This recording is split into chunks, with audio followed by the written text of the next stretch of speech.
Hello friends, कैसे हो आप लोग। आज करेंगे टॉप 10 क्वेश्चन PYQ। ठीक है, किसके? ग्रेविटेशन के। इंपॉर्टेंट क्वेश्चन है, ये बहुत ही ज्यादा इंपॉर्टेंट क्वेश्चन है। कौन सा? State the universal law of gravitation. भाई ये क्वेश्चन ना आया तो चैनल, भाई कुछ भी कर देना, चैनल खत्म ही करवा देना, स्ट्राइक मार देना, कुछ भी कर देना। ये चैनल ये चैप्टर मतलब ये क्वेश्चन आएगा ही आएगा। Question number first, state the universal law of gravitation का क्वेश्चन है, ये आएगा ही आएगा। बताता हूँ कितने साल में आया है। 10, 11, 12, 15, 16। सीबीएसई में 10, 11, 12, 15, 16, ये 2000 की बात करूं, 2010, 11, 12, 15, 16 क्वेश्चन आ चुका है। ठीक है, अब तुम समझ लो कितने चांसेस है आने के। ठीक है, बोला क्या? State the law of gravitation according to the universal law of gravitation. ठीक है, force of gravitation between two object. दो ऑब्जेक्ट के बीच में क्या लग रहा है? फोर्स लग रहा है। ठीक है, ये डायरेक्टली प्रोपोर्शनल किसके होंगे? मास। किसके? इन दोनों की बॉडी के मास। इसका मास क्या मान लो? m1 मान लो, इसका m2 मान लो। ठीक है, m2 है ना। और इनवर्सली प्रोपोर्शनल किसके? Square of the distance between them. जो ये डिस्टेंस है, इसके स्क्वायर के क्या होगा? इनवर्सली प्रोपोर्शनल होगा। मतलब क्या है? A and B of two object. A और बी क्या है?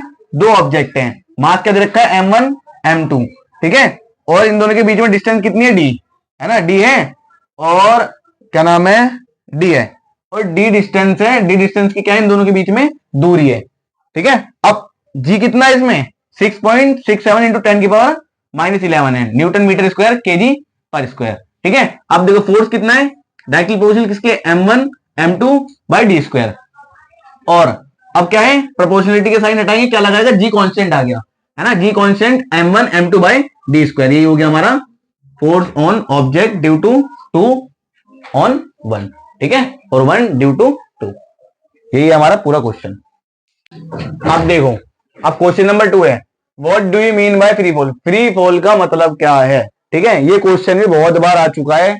कितनी बार? रुक जाओ यार, मैं लिख ही दूं एक बार। 10, 11, 12, 14, 15। ठीक है, सीबीएसई में आ चुका है। वही क्वेश्चन करवा रहा हूं जो बहुत बार रिपीट हो रहा है। ठीक है, जो इस बार भी आने के क्या है? चांसेस हैं। ठीक है, what do you mean by free fall. Free fall का मतलब क्या है? फ्री फॉल का मतलब बिना कोई धक्का लगाए, बिना कोई फोर्स लगाए वो क्या हो रहा है? फॉल का मतलब गिरना। फॉल मतलब गिरना, गिर रहा है कोई चीज, उसे बोलेंगे फ्री फॉल। अब देखो, whenever an object fall towards the earth under the force of gravity alone and no other force is present, the motion of the object is said to be free fall.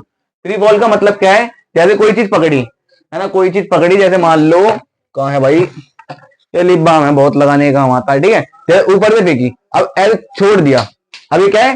Free fall. Free fall मतलब क्या है? कोई force नहीं लगाया, extra force, केवल किसका force लग रहा है? ओनली ग्रेविटी का फोर्स लग रहा है। ग्रेविटी कैसे लगती है? अर्थ की तरफ लगती है, नीचे की साइड, उसे क्या बोलते हैं? Free fall. ठीक है, आंसर समझ में आ गया होगा। अब सुनो, what do you mean by acceleration due to gravity. अब एसिलेशन ड्यू टू ग्रेविटी का मतलब क्या है? देखो, जैसे एक चीज फेंकी है ना, ऊपर से फेंकी, अब क्या होगा? धीरे धीरे क्या है? नीचे आएगी। नीचे आएगी तो क्या होगी? एसिलरेट होगी। एसिलरेट होगी है ना, एसिलेशन में होगी। अब एसिलेशन में होगी किसकी वजह से? ग्रेविटी की वजह से। इस पूरे आंसर का मतलब बस यही है। ठीक है, देखो कितनी बार आ चुका है, 10, 11, 12, 13, बस 15, 14 में नहीं आया, 15, 16। हर बार ये दोनों क्वेश्चन रिपीट हो रहे हैं, इस वजह से इसे कर लेना। अब करवाते हैं चौथा क्वेश्चन। ठीक है फ्रेंड्स, चलो क्वेश्चन नंबर 4 करते हैं। What do you mean by buoyancy. Buoyancy क्या चीज है, क्या मतलब है बायोंसी का। ठीक है, बायोंसी का मतलब क्या? Buoyancy means upward thrust acting on a body when it is completely और partially emerge in a fluid. मतलब बोला क्या है? जो अपवर्ड फोर्स लगता है ना पानी का, फ्लूइड का मतलब पानी है ना, फ्लूइड का मतलब कोई भी चीज जो फ्लो कर सके उसे क्या बोलते हैं? फ्लूइड बोलते हैं, है ना। जो अपवर्ड की तरफ फोर्स लगता है ना, उसी फोर्स को क्या बोलते हैं? बायोंसी बोलते हैं। ठीक है, अब सुनो, what is the importance of universal law of gravitation. Gravitation, universal law of gravitation पढ़ने का क्या इंपॉर्टेंस है? ठीक है, पहला क्या है? The force which bind us to the earth. जो फोर्स क्या लगाता है? जो हमें धरती पर खड़े रहने के लिए लगाता है, वो कौन सा फोर्स होता है? Gravitational force. अगर ग्रेविटेशनल फोर्स ना हो, हम क्या करेंगे? ऊपर तैरने लगेंगे। ठीक है, motion of a moon around the sun. अब देखा होगा, ग्रेविटी है दो बॉडी के बीच में, जिसकी वजह से क्या है? एक दूसरे से दूर नहीं जाते। मून क्या हो जाएगा?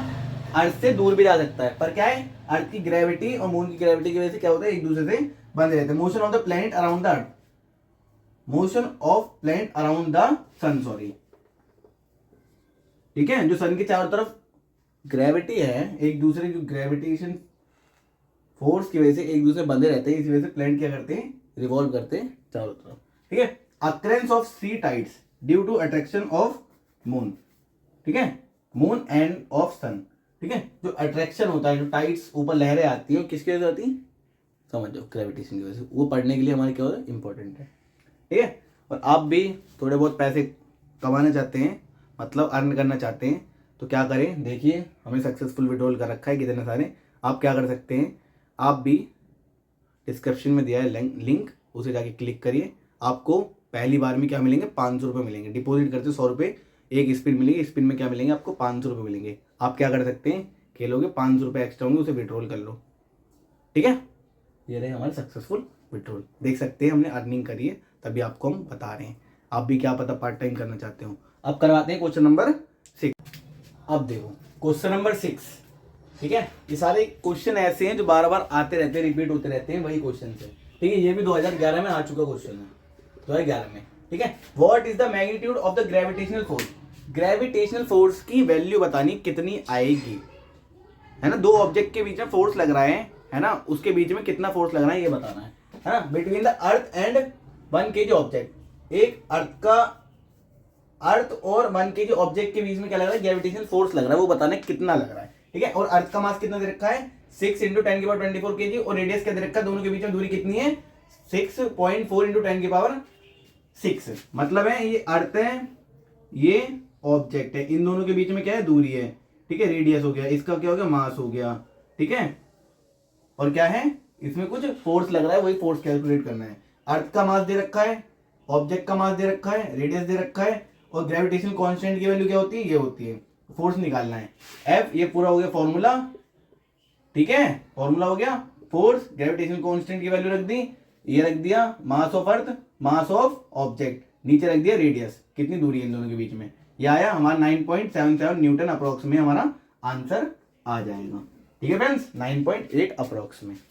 मैं वीडियो लंबी नहीं करना चाहता, इस वजह से पूरा सॉल्व करके नहीं दिखाता, ये तो करने में कोई दिक्कत नहीं। अगर नहीं आ रहा मुझे बता देना, इसके लिए दोबारा वीडियो बना दूंगा। ठीक है, कोई दिक्कत नहीं, कैलकुलेशन करना सीखिए, अभी 9th में हो आप, थोड़ा करिए। अब करवाते हैं क्वेश्चन नंबर 7, कर रहे हैं क्वेश्चन नंबर 7। ठीक है, what are the difference between mass of an object and its weight. अब मैं बहुत बार देखोगे ये मास मास मास है ना, और वजन तोलने जाओ तो वेट। अब मास और वेट में डिफरेंस क्या है, ठीक है, देख लो। ये देखो 2010, 11, 12, 13, 14, 15, 16, भाई एक साल भी छूटा नहीं है क्वेश्चन, कि मतलब कभी छोड़ दिया हूँ, भाई हर बार आता है क्वेश्चन। ठीक है, मास और वेट के बीच में डिफरेंस। अब मास क्या होता है, मास की ऐसा यूनिट क्या होती है, केजी में, और इसकी ऐसा यूनिट किस में होती है, न्यूटन में। मास तो पता है, मास जैसे 15 किलो है ना, यहीं पे वेट कितना हो जाएगा, इसमें ग्रेविटी और लग जाती है 9.8, ग्रेविटी भी लग जाती है। ठीक है, अब सुनो, मास हैज ओनली मैग्नीट्यूड। मास में क्या होता है, केवल मैग्नीट्यूड होती है। वेट में क्या होती है, बोथ मैग्नीट्यूड भी होती है और क्या होती है, डायरेक्शन भी होती है। ये कैसी क्वांटिटी होती है, स्केलर क्वांटिटी होती है। ये कैसी क्वांटिटी होती है, वेक्टर क्वांटिटी होती है। Mass of an object is constant and does not change from place to place. मतलब क्या है, अगर तुम यहाँ पे 5 किलो तोल के जा रहे हो, कहाँ पर, गरिमा गार्डन में, गरिमा गार्डन में इंडिया में, समझ रहे हो ना, गरिमा गार्डन में या तो इंडिया में। ठीक है, अगर तुम फिर जा रहे हो, क्या नाम है, अमेरिका, तो अमेरिका में भी क्या रहेगा, 5 किलो ही रहेगा। कितना रहेगा, 5 किलो। पर यहाँ पे क्या है, अमेरिका हो या मतलब बाहर स्पेस में जा रहे हैं तो भी 5 किलो ही रहेगा मास। पर वेट क्या होगा, चेंज होता रहेगा। यहाँ 5 किलो है, बाहर जाके कुछ और किलो हो रहा है, समझ रहे हो ना, बाहर बढ़ रहा है घट रहा है, आउटर स्पेस में बता रहा हूँ। ठीक है, तो यही है, इसमें क्या होता है, weight of an object change from place to place. Place देख के क्या होता है, चेंज होता रहता है, क्या, वेट। पर मास क्या होता है, कांस्टेंट रहता है, कभी चेंज नहीं होता। बस क्वेश्चन नंबर 7 हो गया। अब करवाएंगे क्वेश्चन नंबर 8। ठीक है, करें क्वेश्चन नंबर 8। ठीक है, a stone is release from a top of a tower. एक स्टोन था, पत्थर था, पत्थर ऊपर से क्या करा, फेंका। ठीक है, हाइट कितनी थी उस टावर की, 19.6 metre. Calculate the final velocity. हमने ऊपर फेंका, ऊपर किस पे, जीरो वेलोसिटी थी। अब नीचे फेंका, नीचे बिल्कुल टच होने तक उसकी स्पीड मतलब वेलोसिटी कितनी होगी, वही बताना है। ठीक है, u कितना हो जाएगा, 0। पहले रेस्ट पे था, रेस्ट पे क्या हो जाएगी, 0 वेलोसिटी। और हाइट कितनी, 19.6 metre. Acceleration due to gravity, acceleration कितना था, ग्रेविटी के थ्रू 9.8 मीटर पर सेकंड। और v निकालना है final velocity, v² - u² = 2gh। क्या लगा लेंगे, मोशन की इक्वेशन लगा लेंगे, है ना। वी स्क्वायर माइनस, अब एक को एक्सेलरेशन को क्या मान लिया, ग्रेविटी मान लिया, तो यहाँ पे जी पुट कर दिया है, ठीक है। वी स्क्वायर ये करा, यहाँ पे 0, ये वी रखा, ये हटाएंगे तो क्या बचेगा, ये बचेगा वी स्क्वायर, यहाँ पे वी रखा, वी यहाँ पे अंडर रूट में हो गया, ठीक है। 2 इंटू में करा तो 19.6 हो जाएगा, 19.6 इंटू 19.6, 19 का स्क्वायर हो जाएगा, तो स्क्वायर से क्या होता है, रूट कट जाता है, कटने के बाद हमारा आंसर आएगा ये, ठीक है। ये हो गया हमारा क्वेश्चन नंबर 8। देख लो इंपॉर्टेंट क्वेश्चन में ये भी। Question number 9, a stone is thrown vertically upward, ठीक है। अपवर्ड, अपवर्ड मतलब ऊपर की साइड फेंकना, ठीक है। अपवर्ड, वर्टिकली अपवर्ड मतलब एक पत्थर है, उसे हमने कहां फेंका, ऊपर की तरफ फेंका, तो उसकी इनिशियल वेलोसिटी कितनी है, 40। इनिशियल कितना है, 40। टेकिंग ग्रेविटी कितनी लेनी है, 10 मीटर पर सेकेंड स्क्वायर। ओके बच्चों, ठीक है। अब maximum height reach by the stone, क्या मैक्सिमम हमने ऊपर फेंका तो कितनी ऊपर तक जाएगा वो निकालना है, एच निकालना है, यहाँ पर एच निकालना है, और ऊपर जाके फाइनल वेलोसिटी क्या हो जाएगी, एक टाइम पे तो भाई रुकेगा ही, एक टाइम पे क्या हो जाएगा, 0, ठीक है। अब क्या निकालना है, 0 हो जाएगा, वी भी पता है, फाइनल वाली पता है, इनिशियल वाली पता है, हाइट बस निकालनी है, वही फॉर्मूला लगाते हैं, v square minus u square is equals to 2gh। V square final velocity कितनी हो जाएगी, 0, और इनिशियल 40 का स्क्वायर, हम h को एक साइड रख लेंगे और बाकी सब डिवाइड मल्टीप्लाई कर लेंगे, ठीक है।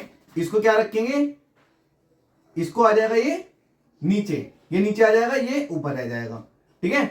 अब देखो 40 इंटू में 40, 2 इंटू में 10, 2 क्या है, 2 क्या है दे रखा है फॉर्मूले में, और 10 क्या है, ग्रेविटी है, ठीक है। 2 से सॉरी 10 से 10 कटा, 4 से 2 कटेगा, कितने बार में, 2 बार में, 40 इंटू में 2 करेंगे, हाइट कितने आ गई, 80 मीटर।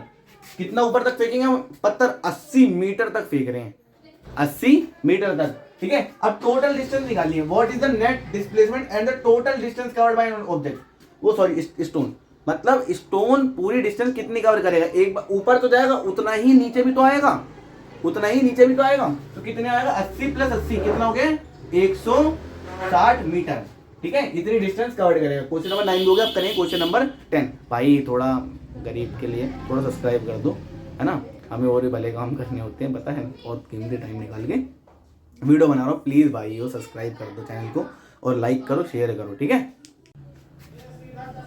आज कर रहे हैं क्वेश्चन नंबर 10, ये लास्ट क्वेश्चन है, ठीक है, लास्ट क्वेश्चन है टॉप 10 क्वेश्चन में, ठीक है। ऐसे क्वेश्चन और भी आते रहेंगे, कृपया करके भाई चैनल को सब्सक्राइब कर लो। हमारा माइक भी टूट चुका है, ठीक है, इस वजह से मैं माइक नहीं लगा रखा, और इसीलिए बाहर की आवाज़ ज़्यादा आ जाए। ठीक, क्वेश्चन नंबर 10 है, calculate the force of gravitation. पर भाई पढ़ने के लिए माइक की जरूरत नहीं पड़ेगी, समझ लो ना, बस आपको मेरी वॉइस आनी चाहिए, तो थोड़ी सी आए, ठीक है भाइयों। पढ़ना है तो मतलब माइक के बिना ही पढ़ाई हो सकती है भाई, वीडियो को स्किप करना तो कर सकते हो, ठीक है। अब सुनो, calculate the force of gravitation, पर जो पढ़ने वाला होगा भाई वो वीडियो को स्किप नहीं करेगा भाई, ठीक है। Calculate the force of gravitation between earth and the sun, force निकालना है अर्थ और सन के बीच में, ग्रेविटेशनल फोर्स निकालना है अर्थ और सन के बीच में। गिवन दैट द मास, मास कितना दे रखा है अर्थ का, 6 इंटू 10 की पावर 24, ठीक है, एंड द सन का मास कितना दे रखा है, 2 इंटू 10 की पावर 30।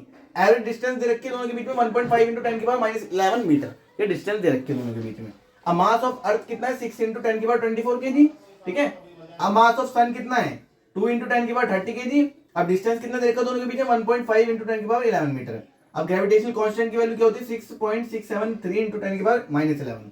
अब फोर्स निकालना है, फोर्स का फॉर्मूला क्या होता है, F = G constant, m of sun, mass of sun, mass of earth, d square, ठीक है। ये लगा दिया हमने पूरा फॉर्मूला, ठीक है, और ये आ गया हमारा आंसर लास्ट में। कितना फोर्स लग रहा है, इतना फोर्स लग रहा है, ठीक है फ्रेंड्स। ये हो गया हमारा चैप्टर कंप्लीट, मतलब चैप्टर कंप्लीट कह रहा हूँ, टॉप 10 क्वेश्चन हो चुके हैं, है ना। इन क्वेश्चनों को ये पक्का आते ही आते हैं एग्जाम में, ठीक है। ये कितने करवाएं, 10 करवाएं, इनमें देखना 4 जरूर आएंगे, चल लगा लिख के ले लो, ठीक है फ्रेंड्स। वो चैनल को सब्सक्राइब कर लो प्लीज़, और थोड़ा शेयर वेयर कर दो, क्योंकि हमारे पास भी भाई समझा करो माइक टूट गया, ठीक है। चैनल को सब्सक्राइब कर लो, लाइक कर लो, और बेल आइकन जरूर दबा लो, ठीक है। और आपको इंपॉर्टेंट मिलते रहेंगे, आप एक काम करें, कमेंट कर दिए प्लीज़, कमेंट करने से हमें पता तो रहेगा हम किसके ऊपर वीडियो बनाने, किसके ऊपर नहीं बनाने, ठीक है। Thank you.